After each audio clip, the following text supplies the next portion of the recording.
الله الرحمن الرحيم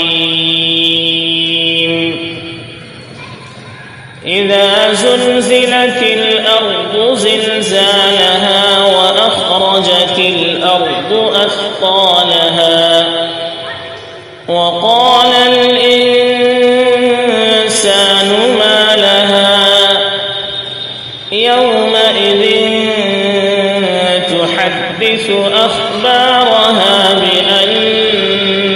ربك أوحى لها يومئذ يصدر الناس أشتاتا ليروا أعمالهم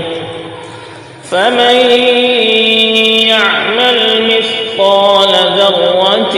خيرا يره ومن يعمل مثقال ذرة